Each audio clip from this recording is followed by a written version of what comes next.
자, 17번 배상 책임. 이건 보정입니다. 보정. 업무 보정에 관한 문제. 자, 지역농협이 딱 나오잖아요. 그죠? 그럼 두 군데를 체크하셔야 돼요. 등록한 때 이름이 아니고, 그죠? 뭐 부동산 중개업을 하는 때라고 표현이 되어 있는지를 확인하셔야 되고, 금액이 1,000만 원 이상인지를 확인하시면 됩니다. 그리고 신고해야 되죠. 그런 거. 개공은 자, 사무소를 다른 사람에게 빌려주는 경우도, 그죠? 배상 책임이 있습니다. 그러니까 없다 그러니까 틀렸죠. 개공은 보정보험금으로 손해배상할 때는 손해라는 손해배상이 나오면 10일이 아니라 뭐다? 15일입니다. 15일. 그러니까 옳은 질문은 몇 개다? 한 개. 그죠? 그래서 하나. 쉽죠? 자꾸 쉽다 하니까 뭐 저런 문제를 갖다가 어떻게 하나 생각하는데, 실제로 통상에 우리가 뭐 모의고사라든지 일반적인 경우에 접하는 문제보다 훨씬 쉬웠습니다. 18번. 자, 금지행위와 관련된 내용입니다.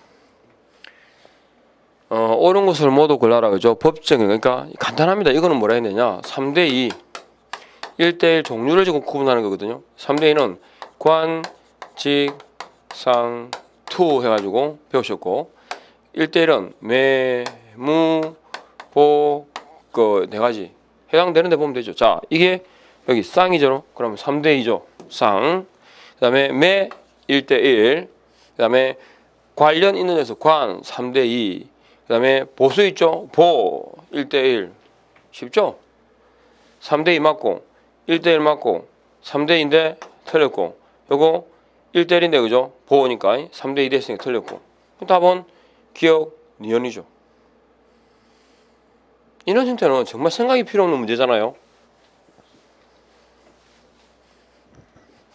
그죠? 자, 그 다음에 교육입니다.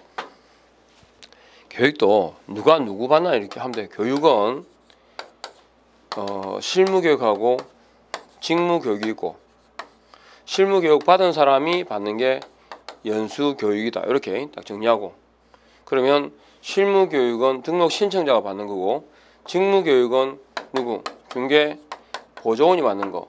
연수교육은 실무교육 받은 거죠. 개공 소속 공인중개사가 받는 게 연수교육이다.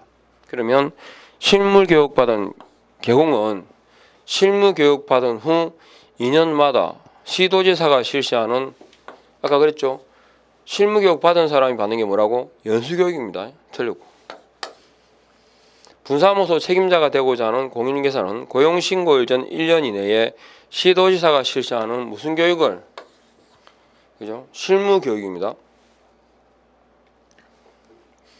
분사무소의 책임자는 누가 되냐 그러면 공인중개사잖아요. 그죠? 그 다음에 고용관계 종료 신고 후 1년 이내에 다시 중개보조원으로 고용신고 대상이 된 자는 시도지사 또는, 요거 중요하죠. 시도지사뿐만 아니라 등록관청도 직무교육의 실시권자입니다. 그리고 1년 이내라고 했잖아요. 그죠? 이내이기 때문에 직무교육을 다시 받지 않아도 된다. 옳은 말이죠.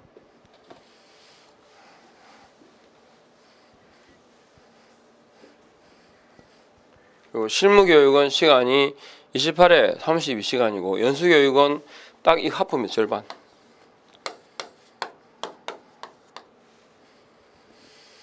그 다음에 국장이 마련해서 시행하는 교육 지침에는 교육대상, 교육과목, 교육기간 등이 포함되고 수강료도 포함된다. 그러니까 이 지문에서 정리를 딱 하시면 돼요. 그러니까 앞에 보시면 이 직무교육 있잖아요. 그죠? 중개보조원이 받는 게 직무교육인데 고용관계 종료하고 1년 이내잖아. 그죠? 그때는 다시 직무교육을 받지 않아야 된다. 이게 확실한 답이잖아요. 그죠? 그러면 정답은 찾아집니다. 자, 이렇게.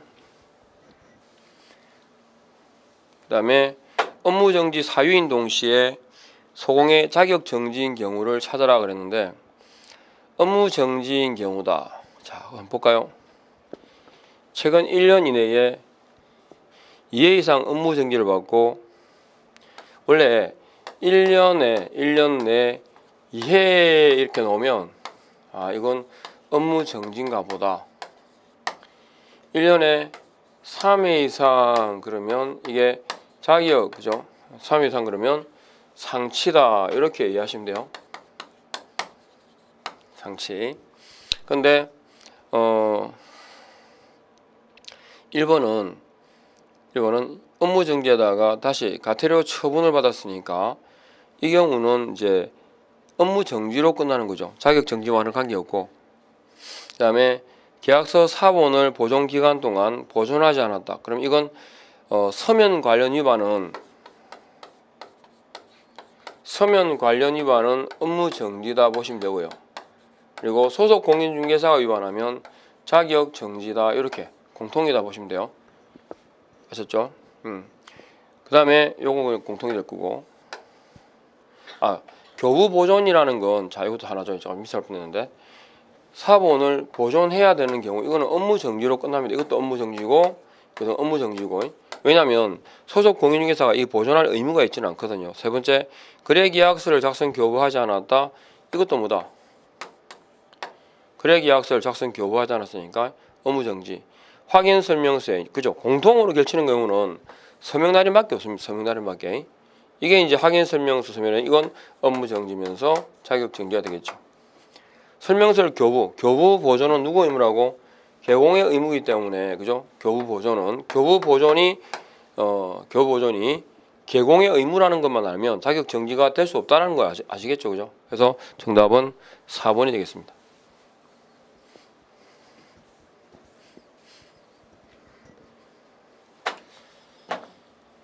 자, 그 다음에 공인중개사법상 개공의 사유로 등록을 취소할 수 있는 경우가 아닌 즉 등록을 취소할 수 있다. 상치, 상대적 처분. 그러면 개공에 대한 제적의 행정처분이 뭐가 있나 그러면 등록 취소와 업무 정지로 나뉘어지거든요. 등록 취소는 다시 절대적 등록 취소와 업무 정지 이렇게. 그러니까 상치가 지금 아닌 것을 물었는데 절취하고 업무 정지를 찾아라라는 얘기입니다. 자, 기준 미달 상치죠. 서면 관련 위반은 아까 제가 그랬습니다. 서면 관련 위반이 뭐다? 이건 확실하면 돼요. 전속 중개계약서니까 서면 관련 위반은 업무 정지라 그랬죠. 그러니까 이거지. 그 다음에 사무소는 상대적 금지니까 상치. 그 다음에 6월 이상 휴업을 하게 되면 초과해서 휴업하게 되면 이때는 업을 할 의사가 없다고 보고 등록을 취소할 수 있다. 5번에 무보정 그러면 뭐요? 상치 입에 붙었죠? 무보정 상치. 그러니까 정답은 2번이 되겠습니다. 그러니까 어쨌든 이렇게 치나 엎어치나 몇치나 이게 확실하게 답은 알아요. 다 알아야 그죠? 답을 찾을 수 있다라는 그런 편견은 버려야 됩니다. 확실하게 내가 3가지 정도만 알면 답은 찾아져요. 시험이라는 그러니까 객관식 시험의 이제 문제니까. 자, 이렇게 하시고. 그 다음에 부동산 거래 정보망 딱 그러면 제가 항상 말씀드린 4가지를 알아. 주어는 국장이다. 그죠? 그리고 대통령령으로 정하는 사항이 없다.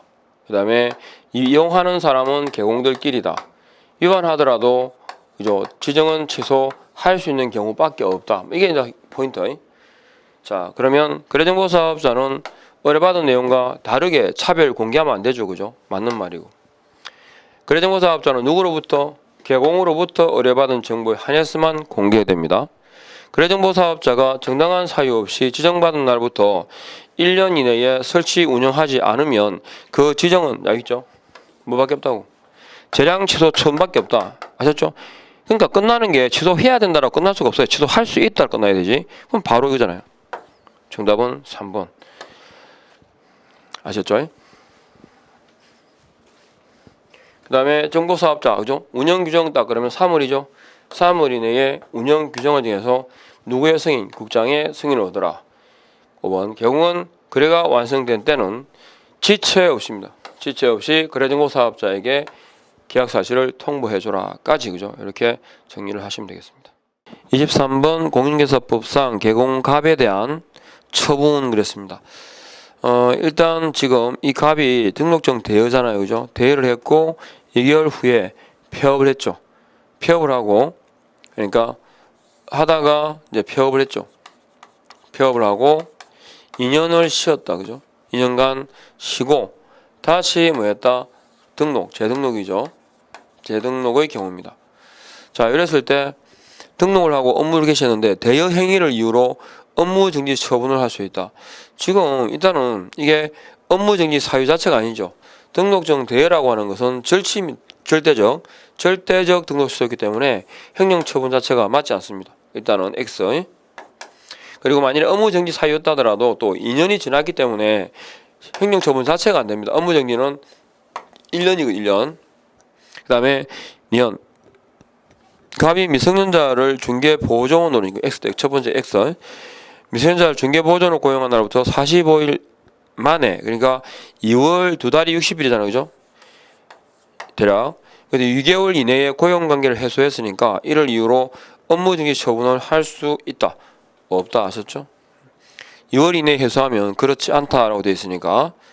그리고 업무 정지에 해당하는 거짓 보고를 한 날부터 1개월 후에 폐업을 했고 4년의 폐업 기간 경과 후 다시 등록을 했을 때 업무 정지 처분을 할 수 있냐? 없죠. 업무 정지는 몇 년? 폐업하고 나면 1년입니다. 1년만 지나면 못한다 이렇게. 그래서 답은 XXX 그죠? 5번이 정답이 되겠습니다. 자, 포상금. 일단 포상금 딱 나오면 제일 중요한 게 양대무부. 양도 대여하거나 무등록자이거나 그다음에 부정한 등록까지 이 네 가지 사유에 해당하는 것부터 그죠? 그러면 등록관청은 해가지고 거짓으로 등록한 자를 즉 무등록자 말고 이 부정한이죠. 부정한 등록자에 대해서는 신고한 자에게 포상금을 지급할 수 있다. 맞고 포상금 지급에 소요되는 비용은 전부 또는 아니고요. 그 일부를 아셨죠? 비용은 그 일부를 국가에서 보조할 수 있다. 전부 아닙니다. 얼마까지? 100분의 50 범위 내에서.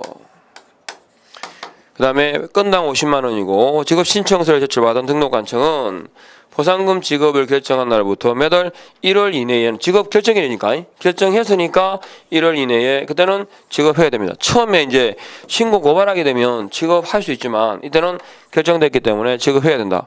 그 다음에 하나의 사건에 요게 포인트죠. 두 건일 때는 최초 신고 고발자에게 2인이라면 균등하게 배분해야 된다 하셨죠. 이렇게 정답은 몇 번? 2번. 자, 그 다음에 100만원 이하의 과태료 부과 대상인 개공에 대한 해당하지 않는 거 그랬죠. 이거 뭐냐? 표문산에 등반할 때 개 이 손을 잡아요. 수업을 들었으면 계속 반복했겠죠. 잡아요. 그 다음에 휴까지. 이거 뭡니까? 이전입니다. 이전 신고를 하지 않았다. 그 다음에 개시를 하지 않았다. 연수하기는 500원 기억하십니까? 연수하기는 500원. 연수교육을 받지 않았다. 확인 설명을 하지 않았다. 이건 500만 원 이하의 과태료 처분. 이게 정답이죠. 요거는 뭐냐? 문자 관련 위반. 문 할 때 5개 광고물 성명 표기도 이거 문자 관련 위반으로 같이 처리하시면 되겠습니다. 해서 정답은 3번. 쉽죠? 단순하게 저거 외우면 그냥 답은 T 나오는 거니까. 자, 그 다음에 자격 취소입니다. 자격 취소는 기속 처분이고 자격 취소 처분은 누가 하느냐? 자격증을 교부한 시도지사 사무소 소재 관할이 아니고 자격증 교부 시도지사가 합니다. 그래서 정답은 1번. 바로 튀어나왔죠? 뭐 2번까지 볼 것도 없다. 그죠? 그리고 취소할 때는 뭘 거친다? 청문을 거쳐야 되고요. 시도지사는 취소 처분할 때 오보통입니다. 5일 보고 통지. 그죠? 앞에 이 비슷한 질문 있었죠? 통지는 자격 정지는 없고 취소만 있습니다. 오보통 이렇게. 그리고 취소 처분을 받게 되면 자격증을 뭐한다? 반납을 해야 되고요. 그리고 자격 취소된 자는 자격증을 교부한 시도지사에게 자격증을 반납해야 된다까지. 자, 옳은 것은 물었습니다. 등록관청자 부동산 거래 사고 예방 교육입니다. 예방 교육은 실시권자가 국토교통부 장관, 시도지사, 등록관청까지거든요. 그러니까 없다 그러니까 틀렸죠. 2번 개공원 사무소 이전 사실을 신고한 경우에 사무소 이전의 경우에는 간판을 지체 없이 철거해야 되는 경우에 해당합니다. 왜? 그 자리에서 더 이상 업을 안 하니까. 이거 맞는 거고요. 옳은 거니까. 3번 폐업 신고한 후 1년 이내에 소공이 고용신고 대상이 된 자는 고용신고일 전에 다시 실무교육받아라. 실무교육의 유효기간은 1년입니다. 그래서 1년 이내라고 했기 때문에 다시 받을 필요는 없다.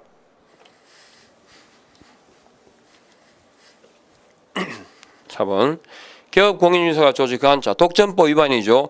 최근에 2년의 이해 이상 그랬잖아요. 그죠? 이건 상시입니다.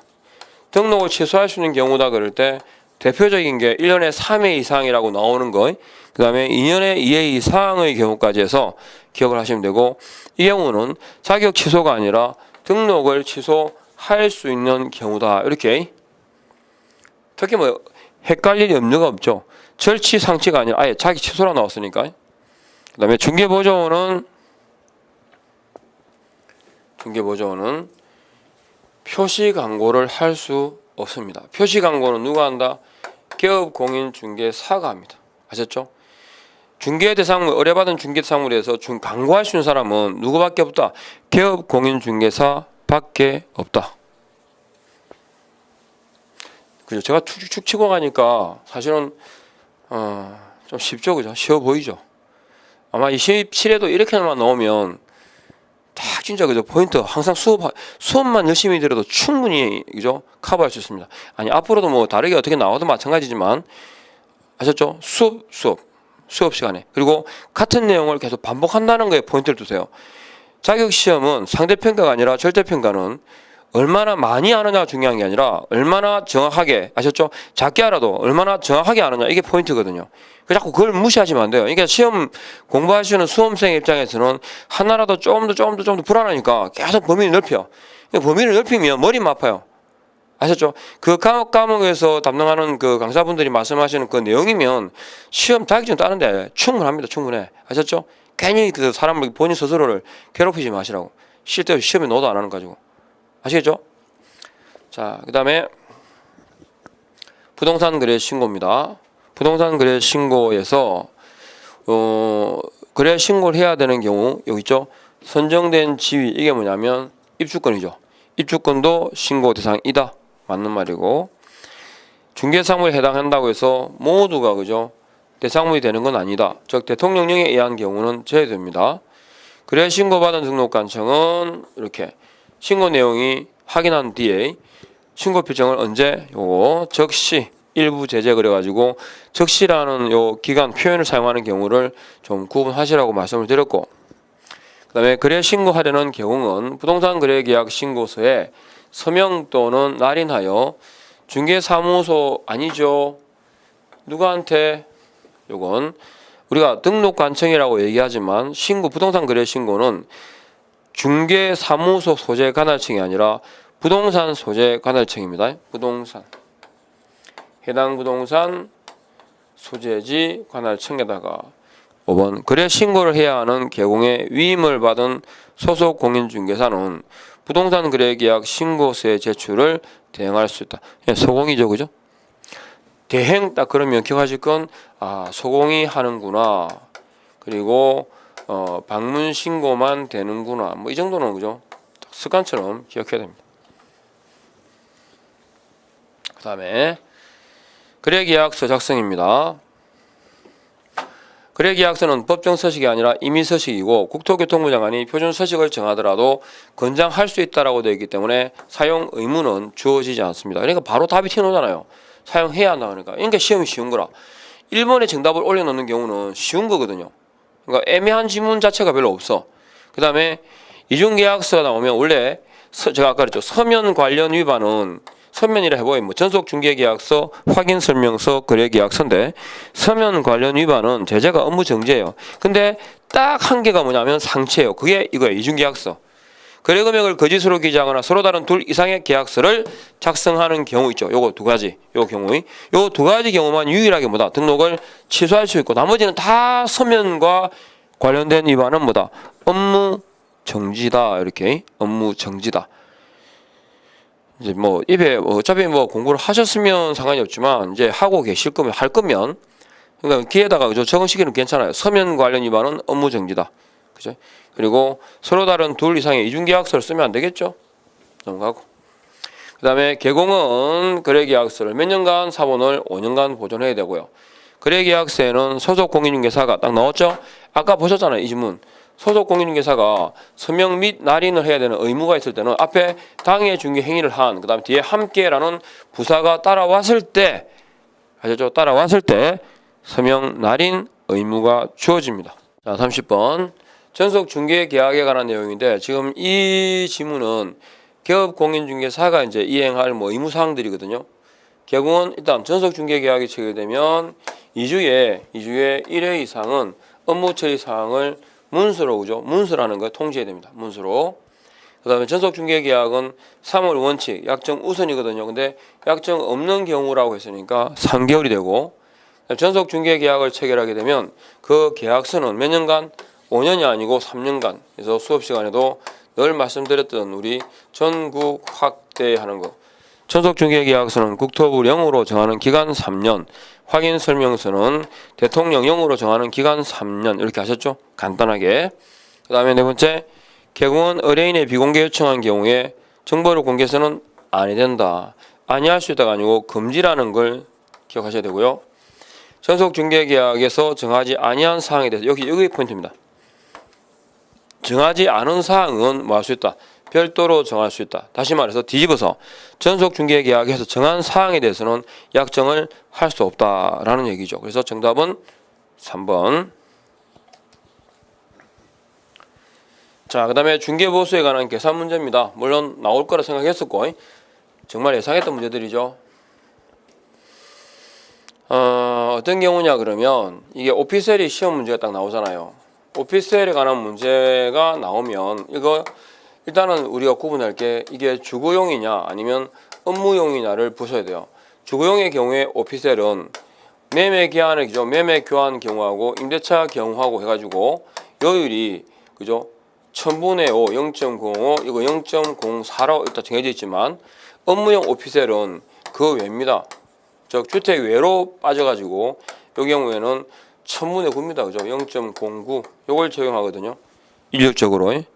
지금 보면 여러 가지 요건을 다 갖췄잖아요. 그죠? 즉 주거용이 주거용 오피스텔이고 보면 갑은 병에게 중개 의뢰하여 을 소유 전용면적 보증금의 월차임 25만 원 임대차 계약을 했다. 병이 갑으로부터 받을 수 있는 중개보수 최고 한도액을 물었죠. 임대차입니다. 0.4죠. 이 경우에 보증금이 2천만 원 더하기 월차임이 25만 원 곱하기 100을 딱 하면 2,500이고 합이 4,500이다. 4,500만 원이면 5천만 원보다 작잖아요. 그죠? 5천만 원 미만이기 때문에 다시 백 해가지고 여기다가 70을 곱해라. 그죠? 그러면 25만 원에다가 70을 곱하면 5, 7, 35, 3, 27, 14, 17. 그죠? 그러면 1750이죠. 그러면 합쳐서 3750만 원입니다. 3750만 원에다가 요율을 뭐 곱한다? 0.04로 곱합니다. 그죠? 그래서 45, 20 올라가고 47, 28 올라가고 그죠? 28 그러니까 3 올라가고 43, 12 그러면 15만 원이죠. 답이 얼마다? 15만 원. 쉽죠? 계산 문제니까. 뭐 계산 문제를 볼 수 있네 그거. 곱하기하고 더하기 하는 건데. 그렇죠? 그래서 15만 원이 답입니다. 그러니까 이따 포인트는 뭐냐면 이 문제에서 오피스텔이 나왔을 때 이게 주거용 오피스텔이냐 아니면 업무용 오피스텔이냐. 그래서 계산 문제가 나오면 제일 먼저 대상물이 뭐냐를 파악하셔야 되고 그 다음에 요율이 얼마냐를 파악하셔야 되고 주택이라면 한도액과 비교를 하셔야 되고 그리고 일반 보수인지 총액인지를 따져봐라. 그죠? 여기 딱 이 기준입니다. 이걸 적용하면 답은 튀어나오죠. 자, 그 다음에 32번 주택임대차 보호법입니다. 차임 정액 청구에 관한 규정은 그랬죠. 원래 차임은 100분의 5, 20분의 1, 0.5%를 그죠? 5%를 초과할 수 없게 되어 있거든요. 근데 임대차 계약이 종료된 후라고 했기 때문에 적용한다 안 한다? 안 한다. 그죠? 그다음에 확정일자는 확정일자 번호 부여일 확정일자 부여 기간을 주택임대차 계약 정서에 표시하는 방법으로 부여를 해야 되고 주택임차인이 그 지위를 강화하고자 별도로 전세권 설정 등기를 했다 하더라도 주임법상의 대항 요건을 상실하면 즉 다른 곳으로 이사를 한 경우에는 이미 취득한 주임법상의 대항력 및 우선 면제권을 상실한다. 그죠? 그다음에 임차인이 다세대 그래 이게 참 그죠 전형적으로 많이 나왔던 거죠. 다세대는 동호수, 다가구는 집원까지거든요. 근데 동호수 표시 없이 그죠? 동호수 표시 없이라고 했으니까 대항력을 취득할 수 있다 없다? 없다는 거죠. 그다음에 주임법은 원래 자연인에게 적용됩니다. 적용 대상이 법인에게는 원래 적용하지 않는다가 원칙이고 그러니까 자연인 그러니까 여기에 외국인도 포함이 되죠. 근데 법인의 경우에는 적용이 안 되지만 세 가지는 돼요. 안 되는 게 원칙이지만 특히 LH, 토지주택공사, 그 다음에 지방공사, 중소기업 기본법상의 중소기업까지, 중기까지 요 세 가지는 법인이지만 대상이 된다 안 된다? 아니다 그러니까 틀렸죠. 아셨죠? 자, 그 다음에 상가건물 임대차 보호법이다. 권리금 계약 갱신되는 내용은 나올 거라고 말씀을 드렸고 갱신된 부분에서 문제가 나오면 숫자가 나오면 3이다 라고 말씀을 드렸거든요. 3이라고. 자, 권리금 계약은 신규 임차인하고 임차인 사이에 임차인 요 두 개 중요하죠.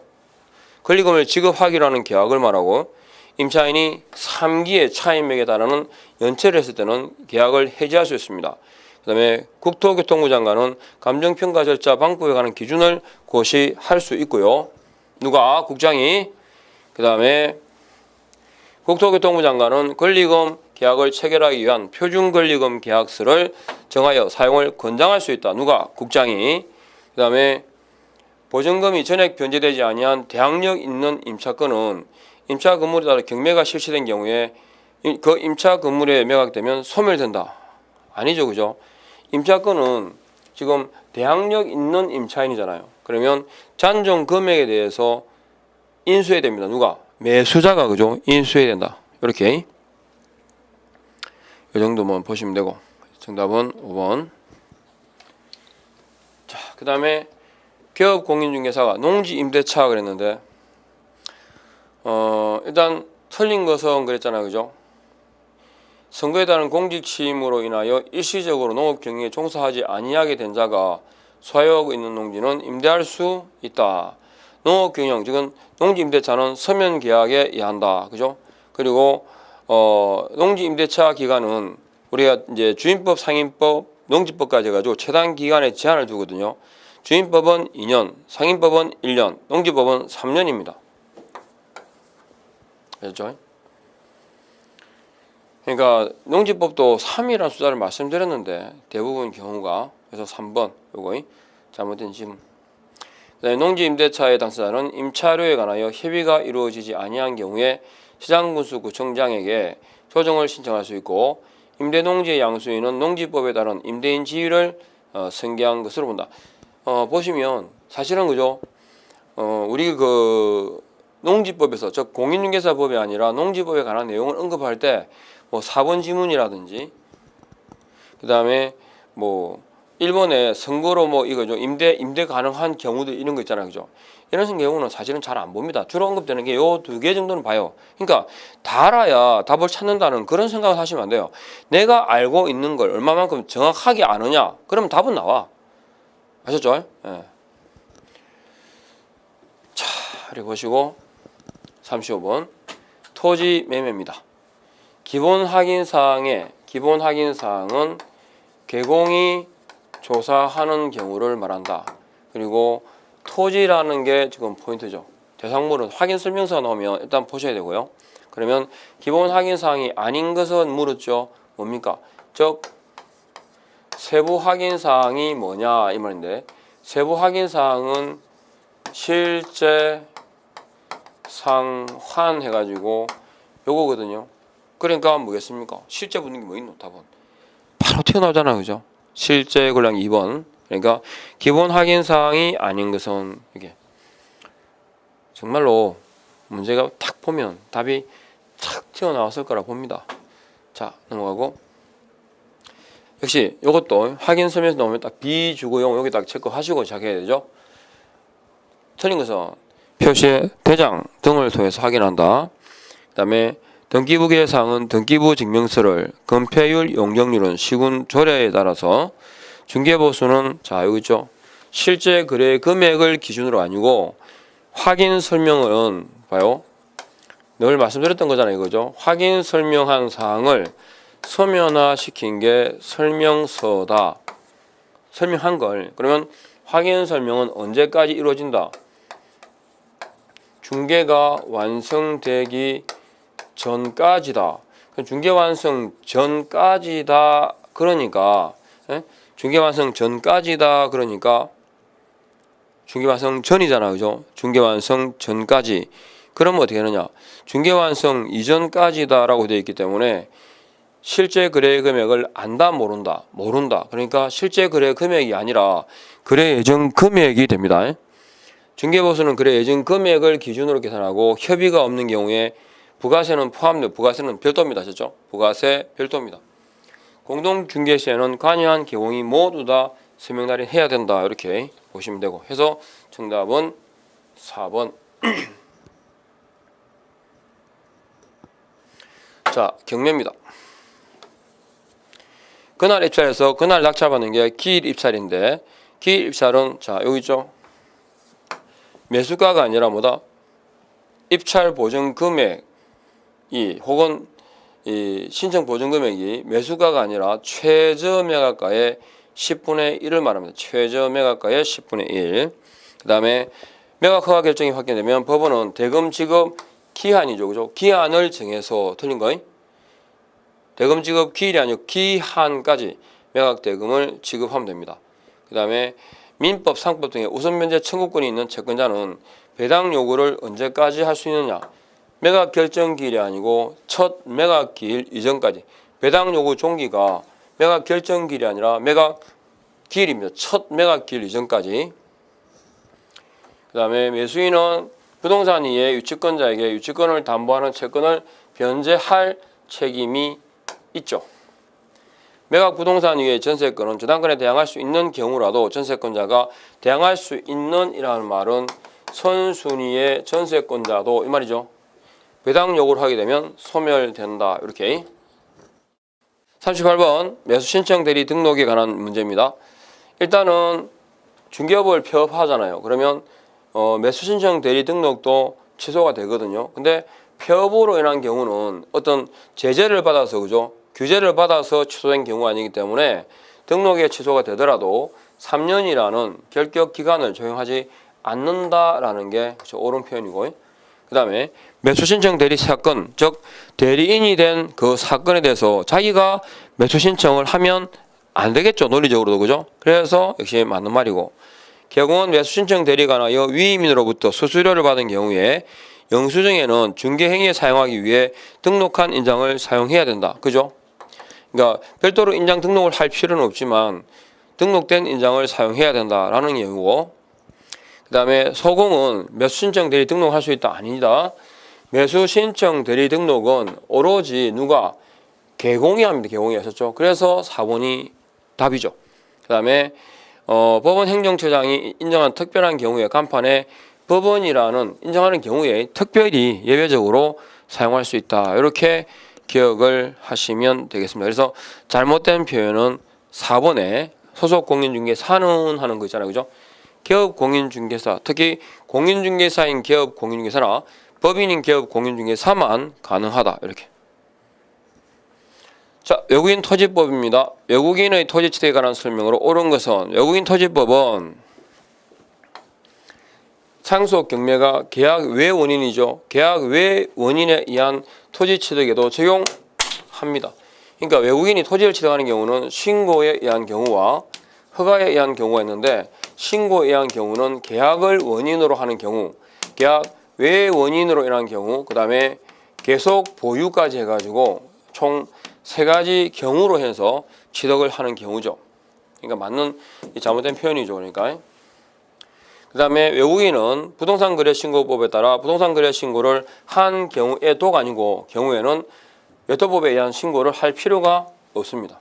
해야 한다 틀려요. 그다음에 외국인이 대한민국 소지하는 건물은 법이죠. 외국인 토지법이잖아요. 그죠? 건물에 관한 경우니까 4번 외국 법령에 따라 설립된 법인이라도 그런 이 사실은 이건 이제 대한민국 법령에서 내국 법인을 말하죠. 그죠? 내국 법인의 경우에 설명인데 이걸 지금 외국 법인으로 지금 바꾼 내용입니다. 그러니까 내국 법인이라도 구성원이 2분의 1 이상이 외국인이라면 외국인 토지법에 따른 외국인이 해당한다라는 말을 딱 뒤집어서 그죠? 반대로 설명한 거죠. 그리고 전원이 외국인으로 구성된 비법인 사단이라 하더라도 이 경우에도 역시 외국인 토지법은 적용이 됩니다. 외국인이 해당하고 해서 정답은 39번에 그 3번 있죠. 그러니까 옳은 것은 그렇으니까 여지가 없다 하는 이 부분이 옳은 지문이 되겠습니다. 자, 그 다음에 마지막 40번 부동산 거래 신고 작성 요령입니다. 일단은 신고를 해야 되는 옳은 거죠. 부동산별 거래 금액과 실제 거래 가격란에는 부가세를 제외한 금액을 적는다. 그죠? 부가세는 제외입니다. 거래 금액을 할 때. 그 다음에 계약 대상 면적은 실제 계산 면적을 적되 건축물 면적, 집합 건축물은 전용 면적을, 그죠? 단독 건축물은 연면적을, 그 다음에 실제 거래 가격이 6억을 초과하는 거래 대상 부동산의 취득에 필요한 자금 조달 계획은 신고서 작성 사항에 해당한다. 그러니까 실제 거래 가격이 6억을 초과할 때 거래 대상 부동산의 취득에 필요한 자금 조달 계획은 지금 부동산 거래 신고법에 의할 때 작성 사항에 들어있지 않습니다. 이거 주택거래 신고에 관한 문제입니다. 이거는. 그 다음에 분양금액란에는 분양권의 경우 권리가격과 추가부담금의 합계 금액을 적는다. 이건 이제 분양권은 뭐다? 분양금액을 적습니다. 기업공인중개사가 거짓으로 신고서를 작성해서 신고한 경우에는 거짓 신고죠, 그지? 거짓으로 신고서를 작성해서 신고한 경우는 500만 원 이하 과태료가 아니라 뭐 취득세 3배 이하 혹은 권리라면 100분의 5가 되겠죠. 그렇게 대상이 되겠습니다. 그래서 옳은 것은 그랬으니까 신고해야 되는 부동산별 거래 금액과 실제 거래 가격란에는 부가세를 제외한 금액을 적는다. 이렇게 하셨죠. 기본적으로 이렇게 정리를 하시면 되겠고, 일단 이제 그 26회 시험은 다소 평이했습니다. 그리고 27회 시험은 조금 더 그죠 난이도가 올라갈 거다. 뭐 이렇게 예상을 합니다. 그래도 수업 시간에 반복하는 내용이면 충분히 커버할 수 있고요. 우리는 항상 목표가 공인중개사법은 32개 80점이 목표입니다. 그걸 염두에 두시고 너무 이렇게 스트레스 받지 마시고 아셨죠? 공부하시는 그 시간보다 양의 포인트 아셨죠? 그러니까 시간이 아니라 그 목표로 하셨던 그 공부 양을 갖다가 달성하는데 포인트를 두셔야 되고 많이보다 적게 알아도 정확하게 아는 게 훨씬 더 중요합니다. 아셨죠? 그래서 처음에 지금 마음을 계획을 하신 그 내용대로 꾸준히 밀고 가시면 충분히 그죠? 내년에 즐거운 또 합격의 기쁨도 누릴 수 있을 거라 생각합니다. 새로 시작하시게 되면 아셨죠? 수업을 동영상 강의지만 항상 정해진 시간에 본인이 그죠? 약속한 시간에 수업을 들을 수 있도록 이게 포인트를 맞추시고 어쨌든 나중에 합격할 때까지 꾸준히 계속 진행할 수 있었으면 좋겠습니다. 다음에 뵙겠습니다.